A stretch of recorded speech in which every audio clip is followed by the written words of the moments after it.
Good morning po, Kuya. Good morning po sa ating mga televiewers. Ikukonsulta ko po sa doktor natin yung mga tagawat ko po sa likod kasi hindi po siya mawala. Marami na po akong ginawa. Saka may mga sinubukan na rin po ako recommended na sabon. Hindi po siya mawala. Ano pong magandang may papayo niyo po sa akin? Doc Sara?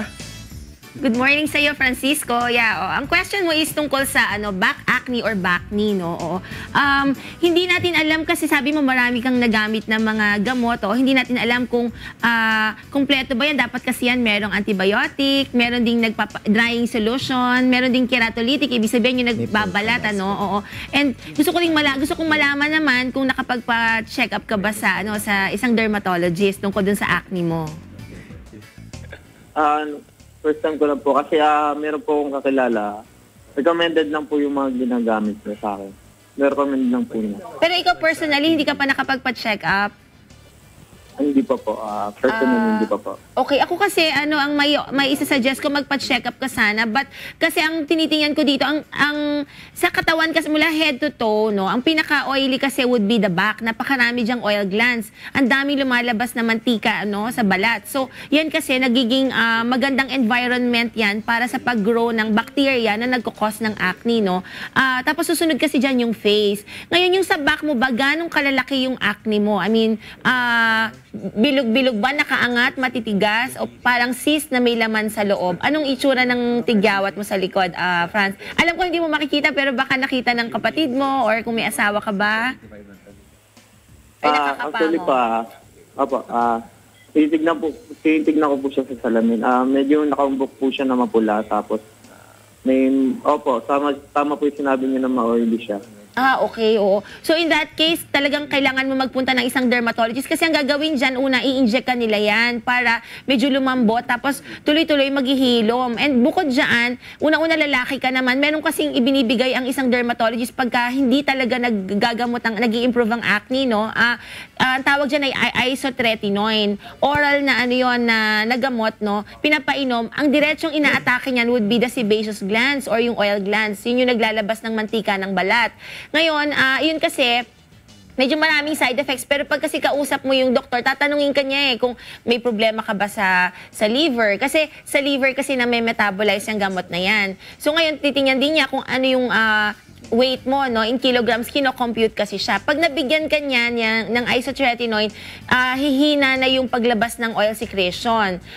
Yun ang makakatulong para mas permanent na medyo mawawala or maiibsan yung excessive oil secretion sa balat.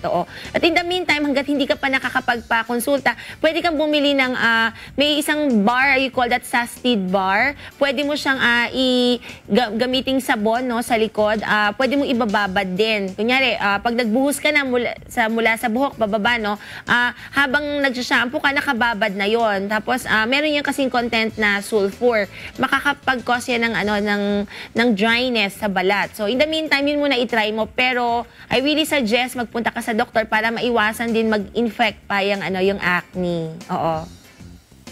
Sastid, don't forget. Oo. Francisco, may question ka pa? Okay na po. Sundin ko po yung recommended niyo po. Sige. Check up ako sa doctor. Pag hindi pa rin nag-improve, andito ako pagka Lunes at Biyernes, pwede kang pumasyal dito sa studio, mga 7:30, ayan.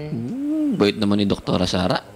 Tanong ko, Dok Sara, di ba may back knee? May back shell din ba?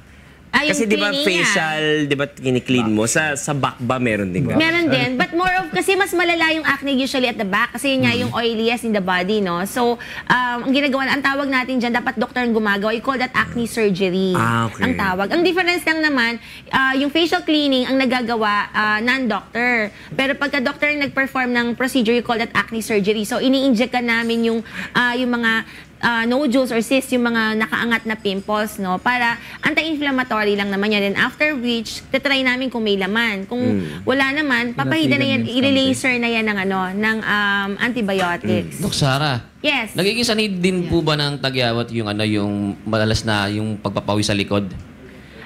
Iba naman, iba sila ng pathophysiology. Oo. Pero ang ang problema mo lang kasi pag excessive yung sweating, naging syempre mas prone magkaroon ng dumi. Bacteria. Oo, bacteria yung likod. Pero magkaiba kasi bacteria yung implicated dun sa condition. Yung shampoo. Shampoo Di sa ba likod. pag naghugas ka daw, Sa tapos parang face. yung shampoo mo pupunta sa likod. Okay. Ang issue naman doon, kasi di ba ang shampoo, meron yung mga cleansers, no? Usually yung sulfur. Okay. Pagka nag-cleanse, tapos yung mga dirt pumunta sa likod, kung may existing na infection, mas maa-aggravate. Pero yung, kunyari, wala namang problema, so intact naman yung skin. Kasi di ba, the skin serves as the barrier. May Yeah. barrier yan para for protection natin, no? So wala naman kung yun lang, kung nadadaanan lang siya ng dirt from the hair. Yan.